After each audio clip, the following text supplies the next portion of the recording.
स्वागत है आपका भारत 24 पर। आपके साथ मैं हूं पलक प्रकाश और सीधा रुख करेंगे बड़ी खबर का। बड़ी खबर आ रही है बिहार से, जहां पर महागठबंधन में एक बार फिर दरार बढ़ती हुई नजर आ रही है। जेडीयू और आरजेडी में टकराव की खबरें हैं। दोनों पार्टियों में ट्वीट वॉर शुरू हो चुका है।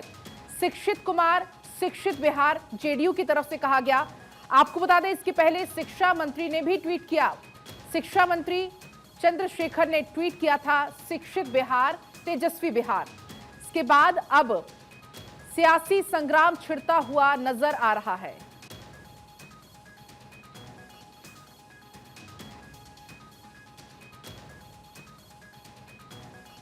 और चलिए, तमाम जानकारी के साथ हमारे संवाददाता अस्मित सीधा लाइव जुड़ चुके हैं।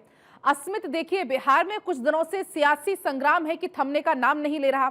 एक मुद्दा थमता नहीं कि दूसरा मुद्दा आ जाता है। एक बार अब फिर से यहां पर ट्वीट वॉर छिड़ता हुआ नजर आ रहा है।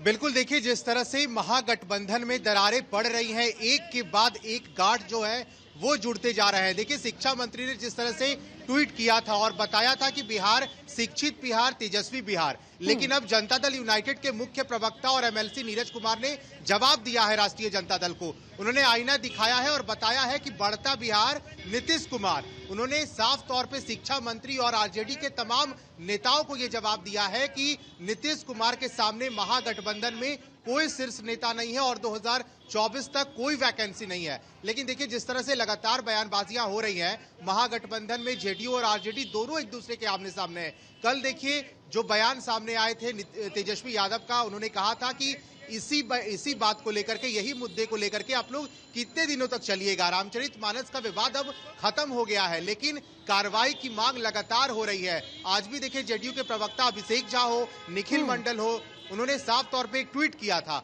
और ट्वीट करके ये बताया था, क्योंकि तेजस्वी यादव ये कहते रहे अपने भाषण में, पढ़ाई, कमाई, दवाई, सिंचाई, सुनवाई और कार्रवाई वाली सरकार है बिहार में, लेकिन आखिर कार्रवाई कब तक होगी। दोनों तरफ से, दोनों नेताओं ने ये साफ तौर पे कहा था और जेडीयू से ये मांग की थी, माफ कीजिएगा, आरजेडी से ये मांग की थी कि आखिर कार्रवाई कब तक करेंगे मुख्यमंत्री नीतीश कुमार। निखिल मंडल ने ट्वीट किया, अभिषेक झा ने ट्वीट किया, लेकिन इस ट्वीट को बाद में डिलीट कर दिया जाता है। तो सवाल कहीं ना कहीं उठता है कि महागठबंधन में क्या सब ठीक चल रहा है? दरारें पड़ रही हैं, गांठ पे गांठ जुड़ते जा रहे हैं, लेकिन आखिर इन सभी पर क्या मुख्यमंत्री मैं आपको यहाँ पर रोकना चाहूंगी। तेजस्वी यादव इस पर क्या कुछ कह रहे हैं वो पहले सुना देते हैं दर्शकों को।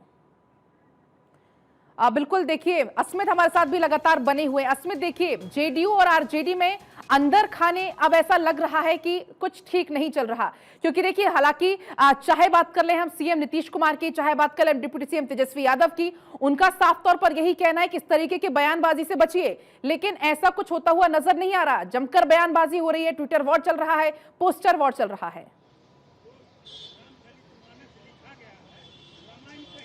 बिल्कुल करिश्मा, देखिए, जिस तरह से बयानबाजियां चल रही हैं, इससे तो ये बिल्कुल साफ हो गया है कि महागठबंधन में कुछ ठीक नहीं चल रहा है।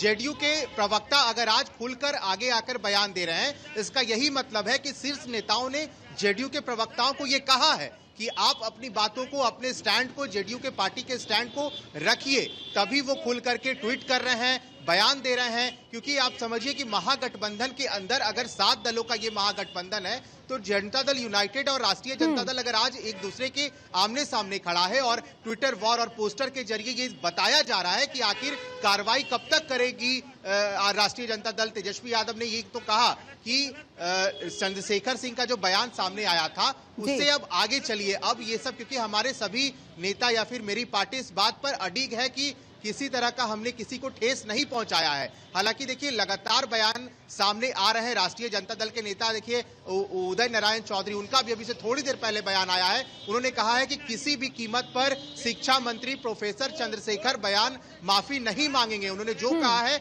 बिल्कुल सच कहा है। तो सवाल वहीं के वहीं रखा रह जाता है। और जेडीयू के प्रवक्ता, जैसा मैंने बताया, कि वो अगर बयान दे रहे हैं, ट्वीट कर रहे हैं, तो इसका यही मतलब है कि जनता दल यूनाइटेड की तरफ से उन्हें ये कहा गया है, बोला गया है कि आप पार्टी का स्टैंड रखिए सामने कि क्या होगा, लेकिन कार्रवाई कब तक होगी ये मांग हो रही है। देखिए, तेजस्वी यादव लगातार अपने भाषण में ये कहते रहे, कार्रवाई शिक्षा रोजगार वाली सरकार है, लेकिन यही पूछा जाता है कि कार्रवाई आखिर शिक्षा मंत्री पर कब होगी। और इससे ये जाहिर सी बात है कि महागठबंधन के अंदर कुछ ठीक नहीं चल रहा है, दरारें बढ़ रही हैं, गांठ पे गांठ जो है वो बढ़ते जा रहे हैं। करिश्मा, बिल्कुल अस्मित, देखिए जिस तरीके से जेडीयू और आरजेडी के अंदर खाने जो चल रही है उधेड़बुन, अब वो बाहर निकलकर कहीं ना कहीं सामने आ रही है।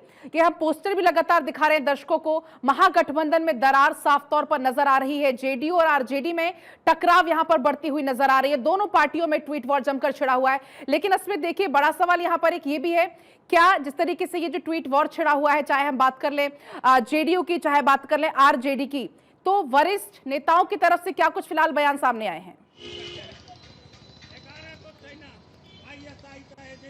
नहीं, देखिए जैसे शिक्षा मंत्री प्रोफेसर चंद्रशेखर ने जब कल ट्वीट किया था, हालांकि देखिए रामचरितमानस का विवाद तो लगातार बिहार में है और वो चल रहा है, बयानबाजियां हो रही हैं इसको लेकर के। लेकिन नया विवाद तब सामने आया जब प्रोफेसर चंद्रशेखर जो बिहार के शिक्षा मंत्री हैं, उन्होंने एक ट्वीट किया। उन्होंने बताया कि शिक्षित बिहार, तेजस्वी बिहार। तो ये बातें अगर सामने आई तो जनता दल यूनाइटेड के नेता ये कह रहे हैं कि कौन सा तेजस्वी बिहार? बिहार में महागठबंधन वाली सरकार है और नीतीश कुमार के आगे फिलहाल कोई चेहरा नहीं है, और महागठबंधन के नेता अगर कोई है तो वो बिहार के मुख्यमंत्री नीतीश कुमार हैं। 2024 तक मुख्यमंत्री नीतीश कुमार रहेंगे और अभी कोई वैकेंसी नहीं है, और इसी को लेकर के जेडीयू की तरफ से कार्रवाई की भी मांग हो रही है। लेकिन पोस्टर वॉर के जरिए ही जनता दल यूनाइटेड ने बताया है, आईना दिखाया है आरजेडी को कि नीतीश कुमार ही अभी सरकार के जो है वो वही चलाएंगे सरकार, और वही मुख्य जो शीर्ष नेता है वही रहेंगे। लेकिन तेजस्वी यादव से ये बातें पूछी जाती हैं, और उनके छोटे नेता, आप कह सकते हैं कि प्रवक्ता की तरफ से ये पूछा जा रहा है कि कार्रवाई कब होगी। यहीं पे आपके बात रुक जाती है और जो है कार्रवाई की मांग होती है। महागठबंधन में क्या सब ठीक चल रहा है, इसी का जवाब जो है सामने आ जाता है। तो आप समझ सकते हैं कि इसको लेकर के अगर महागठबंधन के अंदर ये दरारें पड़ रही हैं, गांठें पड़ रही हैं, तो ये सही कुल मिलाकर ये कहा जा सकता है, ऊपर ऊपर देखने में सब कुछ ठीक है, महागठबंधन है, लेकिन अंदर खाने कुछ भी ठीक नहीं है। मोटी मोटी दरारें पड़ चुकी हैं अंदर खाने। बिल्कुल पलक, जाहिर सी बात है जिस तरह से बयानबाजियां सामने आ रही हैं निकलकर, और जेडीयू और आरजेडी अगर एक दूसरे पर टिप्पणियां कर रही हैं, बयान दे रही है, तो इसका यही मतलब है कि महागठबंधन के अंदर कुछ ठीक नहीं चल रहा है। और आगे कैसे मुख्यमंत्री नीतीश कुमार अपनी बातों को रखेंगे, कैसे इन सब चीजों को मैनेज किया जाएगा, ये देखना होगा। क्योंकि कल भी मुख्यमंत्री नीतीश कुमार जब अचानक से जनता दल यूनाइटेड के पार्टी कार्यालय पहुंचे थे, उन्होंने उमेश कुशवाहा से बात किया जो जेडीयू के प्रदेश अध्यक्ष हैं, और उसके बाद ही उमेश कुशवाहा से बात करने के बाद जब नीतीश कुमार जेडीयू के कार्यालय से बाहर निकलते हैं तो उमेश कुशवाहा का एक आधिकारिक बयान आता है। वो कहते हैं कि बिल्कुल हमारी पार्टी सभी धार्मिक धर्म का सम्मान करती है, लिहाजा सुधाकर सिंह हो या फिर शिक्षा मंत्री चंद्रशेखर हो, ऐसा बयान बिल्कुल जो है ये सहन नहीं किया जाएगा। अगर कोई ऐसा कर रहा है तो तेजस्वी यादव से हम आग्रह करते हैं कि वो कार्रवाई करे, वो देखे, और तेजस्वी यादव पे हमें भरोसा है जरूर कार्रवाई होगी। पलक, अब देखना होगा कि कार्रवाई की मांग लेकिन तो हो रही जब है, से ये नई सरकार बनी है, एक के बाद एक मंत्रियों को लेकर जमकर इस नई सरकार की यहाँ पर फजीहत भी होती देखी है। एक के बाद एक ऐसे बयान कई बार हमने देखे सामने आए। अब चंद्रशेखर का बयान सामने आया था, रामचरितमानस पर उन्होंने जो बयान दिया, जमकर इस पर कलाई हमने देखी। लेकिन देखिए उस पर कार्रवाई होना तो दूर, और दूसरे यहाँ पर बयानबाजी का दौर और तेज हो गया है। कार्रवाई तो फिलहाल होती हुई नजर नहीं आ रही है।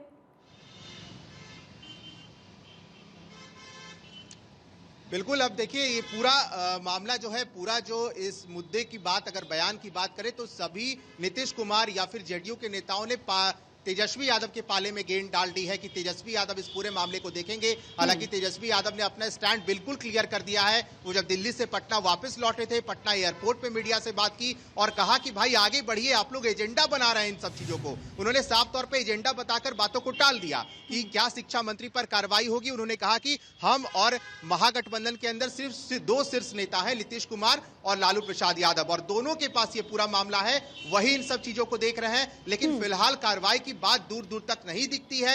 लेकिन जनता दल यूनाइटेड पूरी तरह से आक्रामक है कि जब तक शिक्षा मंत्री पे कार्रवाई नहीं होगी तब तक कुछ ठीक नहीं होगा, और यही बातें लगातार की जा रही है। अलग अलग दलों के नेता भी ये बयान दे रहे हैं कि 3 विकेट गिर चुके हैं महागठबंधन सरकार के बनने के बाद। जब महागठबंधन के नेता शपथ ले रहे थे वो शुभ दिन नहीं था। इस तरह की बातें सामने निकल कर आ रही है। पलक, आप बिल्कुल अस्मित, आपने सही कहा। फजीहत हुई है। सबसे पहले जो वहां के कानून मंत्री हैं उनकी हुई, इसके बाद जो कृषि मंत्री वो भी लगातार कोई ना कोई यहाँ पर सुधाकर सिंह बयान देते थे। तो कुल मिलाकर फजीहत तो यहाँ पर जमकर हुई है।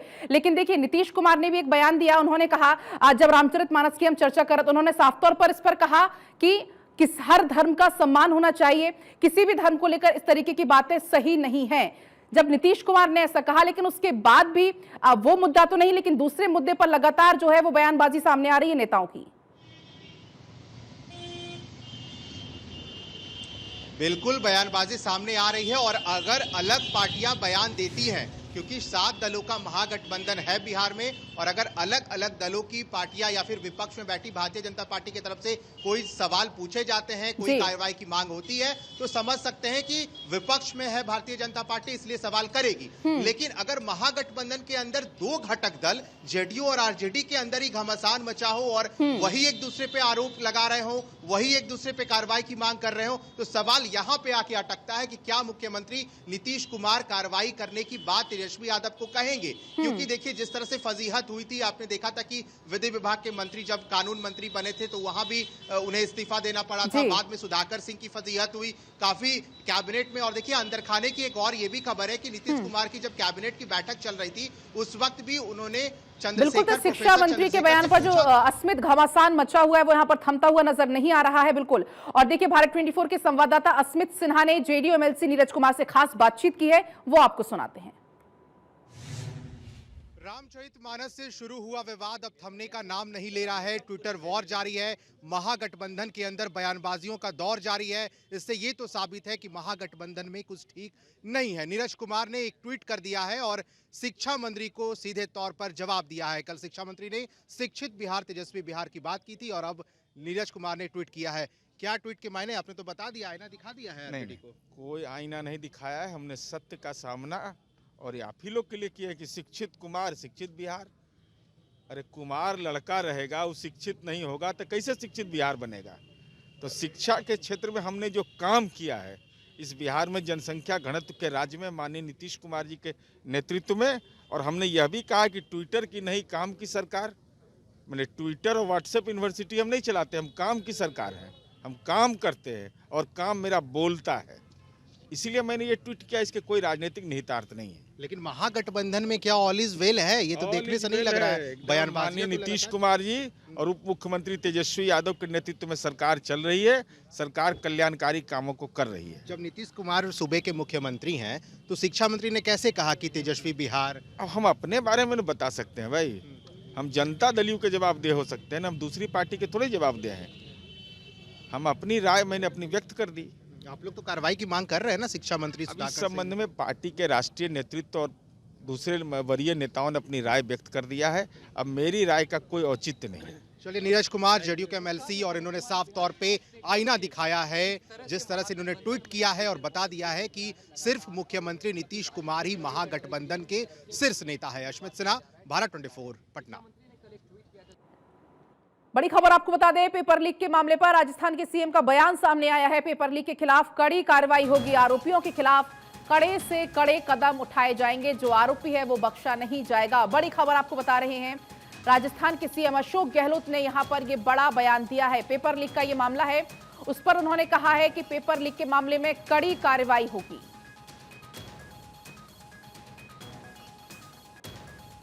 अनेकों राज्यों में पेपर लीक हुए हैं, तो जहाँ हमने पेपर लीक कैसे हुआ, किसने किए, उन तक हम पहुँचे हैं। कई अधिकारियों को हमने डिसमिस कर दिया, क्यों को हम लोगों ने उनके मकान के बुलडोजर चला दिए, कानून पास कर दिया। जो कड़े कदम हमने उठाए हैं, और जो बच्चे थे उनको डिबार कर दिया एग्जाम देने से भविष्य के अंदर। तो इतने कड़े कदम हिंदुस्तान में कहीं नहीं उठाए गए, ये भी देखना पड़ेगा। सरकार और क्या कर सकती है? यही तो कर सकती है। हिमाचल प्रदेश से बड़ी खबर आपको बता दें, ओपीएस लागू करने की अधिसूचना जारी की गई। मुख्य सचिव ने यहां पर निर्देश जारी किया है। पहली कैबिनेट की बैठक में फैसला हुआ था, ओपीएस को लेकर नियम और शर्तें भी अब जल्द निर्धारित होंगी। फिलहाल ओपीएस लागू करने की सूचना जारी कर दी गई है। पहली कैबिनेट की बैठक में फैसला हुआ था, लेकिन अभी नियम और शर्तें लागू नहीं की गई हैं, निर्धारित नहीं की गई हैं। उसको लेकर भी अब जल्द निर्धारित होंगे, आदेश होंगे। ओपीएस लागू करने की फिलहाल अधिसूचना जारी कर दी गई है। हिमाचल प्रदेश से बड़ी खबर आपको बता रहे हैं, ओपीएस लागू करने की अधिसूचना यहां पर जारी कर दी गई है। मुख्य सचिव ने ये निर्देश दिए हैं। पहली कैबिनेट की बैठक में यह फैसला हुआ था। हिमाचल प्रदेश से बड़ी खबर आपको बता रहे हैं। ओपीएस को लेकर नियम और शर्तें भी जल्द निर्धारित की जाएंगी। तो पहली कैबिनेट की बैठक में यह फैसला हुआ था। ओपीएस को लेकर अब नियम शर्तें भी जल्द निर्धारित होंगी। और तमाम जानकारी के साथ योगराज संवाददाता हमारे साथ जुड़ गए हैं। योगराज, क्या कुछ अपडेट है ओपीएस लागू करने को लेकर, चूंकि अधिसूचना जारी कर दी गई है? जी हाँ, बिल्कुल। क्योंकि 13 जनवरी को कैबिनेट की पहली बैठक हुई थी सुप्रीम सरकार की, जिसमें ये निर्णय लिया गया था कि हिमाचल प्रदेश में जो ओपीएस है वो लागू होगी। और आज उसको लेकर मुख्य सचिव की तरफ से एक जो अधिसूचना आई है उसमें साफ तौर पर कहा गया है कि हिमाचल प्रदेश में ओपीएस जो है लागू की जाए, क्योंकि कैबिनेट ने जो है इसको लेकर अपना निर्णय दे दिया है। और वित्त विभाग को ये इन्होंने लिखा है और निर्देश दिए हैं कि इसको लेकर जो है नियम और जो शर्तें हैं ओपीएस को लागू करने को लेकर उसको जल्द से जल्द जो है निर्धारित करें और उसको हिमाचल प्रदेश में लागू करें, ताकि कर्मचारियों को इसका लाभ जो है वो मिलना शुरू हो जाए। हालांकि इसको लेकर क्योंकि ओपीएस पहले ही जो झारखंड है या जो राजस्थान है वहां पर लागू कर दी गई है, तो उस फॉर्मेट को भी स्टडी किया जा रहा है। लेकिन मुख्यमंत्री ने साफ तौर पर कहा था कि हिमाचल प्रदेश में जो ओपीएस का फॉर्मूला होगा वो अपना होगा और जल्द जो है इसको लागू किया जाएगा। जी शुक्रिया योगराज आपका तमाम जानकारी के लिए। और चलिए हैदराबाद से बड़ी खबर आपको बताएंगे कि परिवार के 4 लोगों का शव मिला है। पति, पत्नी, बेटी और एक बुजुर्ग महिला का शव बरामद हुआ है। पुलिस ने आत्महत्या की आशंका जताई है। पुलिस ने शवों को पोस्टमार्टम के लिए भेज दिया है। जानकारी के मुताबिक पति पत्नी में अक्सर चेन्नई शिफ्ट होने को लेकर झगड़े होते थे। बड़ी खबर आपको बता रहे हैं, पुलिस इस पूरे मामले में जांच पड़ताल कर रही है। हालांकि पुलिस ने फिलहाल शुरुआती जांच के अनुसार आत्महत्या की आशंका जताई है। शवों को पोस्टमार्टम के लिए भेज दिया गया है। पति पत्नी में अक्सर चेन्नई शिफ्ट होने को लेकर झगड़े होते रहते थे, ऐसी पुलिस को जानकारी मिली है। हैदराबाद से बड़ी खबर आपको बता रहे हैं, एक ही परिवार के 4 लोगों के शव बरामद हुए हैं, जिसमें पति पत्नी, बेटी और बुजुर्ग महिला शामिल है। शुरुआती जांच के मुताबिक पुलिस ने आत्महत्या की आशंका जताई है। अब पोस्टमार्टम के बाद भी कई खुलासे होने की संभावना है। केरल के कोल्लम जिले में एनआईए का ऑपरेशन। एनआईए ने ऑटो ड्राइवर को हिरासत में लिया है। पीएफआई के लिए काम करता था मोहम्मद सादिक। एनआईए ने सादिक से कुछ दस्तावेज भी जब्त किए हैं। तो बड़ी खबर आपको बता रहे हैं, पीएफआई के लिए काम करने की बात सामने आ रही है। एनआईए ने सादिक से कुछ अहम दस्तावेज भी बरामद किए हैं। उनके आधार पर अब जांच पड़ताल होगी। केरल के कोल्लम से बड़ी खबर आपको बता रहे हैं, एनआईए का एक्शन यहां पर देखने को मिला है। एनआईए ने एक ऑटो ड्राइवर मोहम्मद सादिक को गिरफ्तार किया है, जिस पर पीएफआई के लिए काम करने का आरोप है। और आपको बताएं कि एनआईए ने इस दौरान सादिक के पास से कुछ अहम दस्तावेज भी बरामद किए हैं, जिनको लेकर अब जांच जारी है।